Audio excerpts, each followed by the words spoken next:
Why can't you remember being a baby? You were there. You opened your eyes. You heard voices. You felt hunger, warmth, fear, comfort, pain, and probably saw the faces of people who loved you before you even knew what a face was. But now, almost all of it is gone. Not blurry, not hidden behind a locked door. Just missing. Your first birthday happened. Your first steps happened. Someone held you, fed you, carried you from room to room, and maybe even whispered your name hundreds of times. But if you try to remember it, there is nothing. A blank wall at the beginning of your own life. And the strange thing is, this does not mean your baby brain was empty. In fact, babies are learning at a speed adults can barely imagine. A newborn learns voices. A baby learns faces.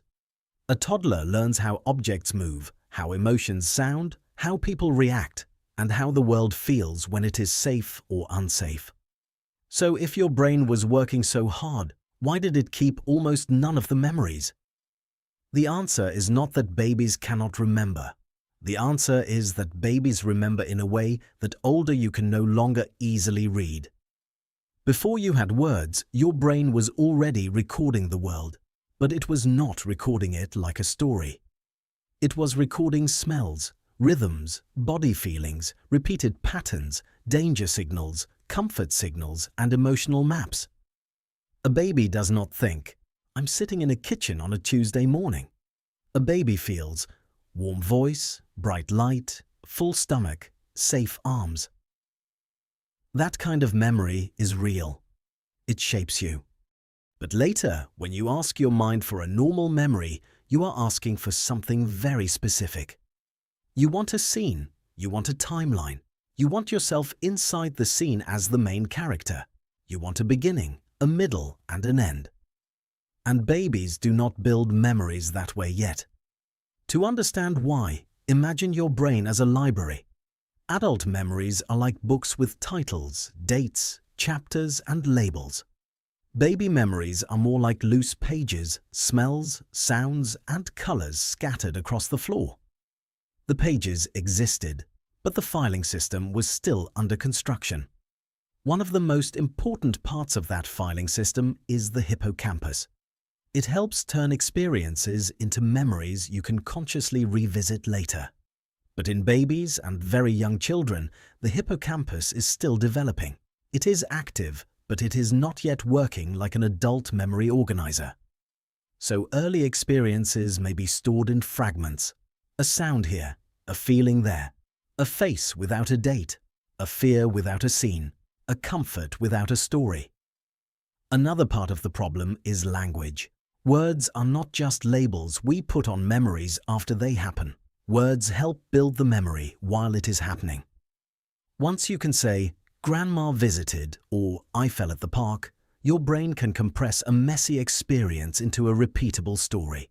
Language gives memory handles. Without those handles, early experiences are harder to grab later. This is why many people's first memories appear around age 3 or 4. That is not a perfect line.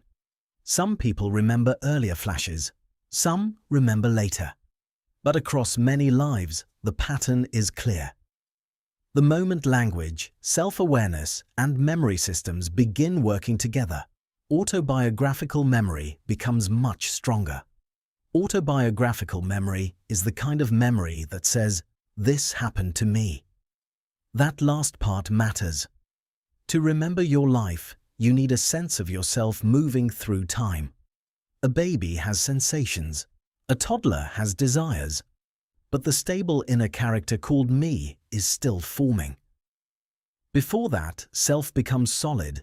Experiences may not be tagged as episodes in your personal story. They are more like weather passing through the body. Real, powerful, and gone. But here is where it gets stranger. Even when children can remember early events, many of those memories fade later. A 5-year-old may remember being 2, but by the time that child becomes 10, the same memory may disappear.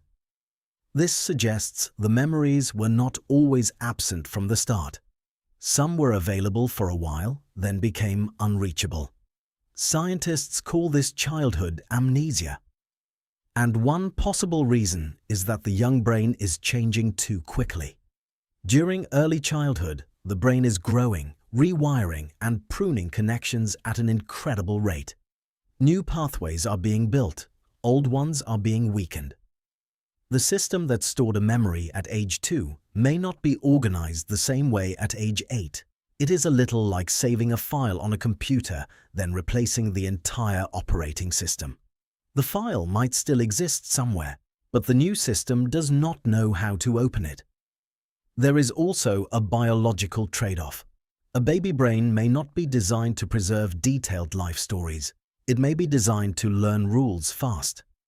Who feeds me? Which voice is safe? What happens when I cry? How do I balance? What does anger sound like? What does love feel like?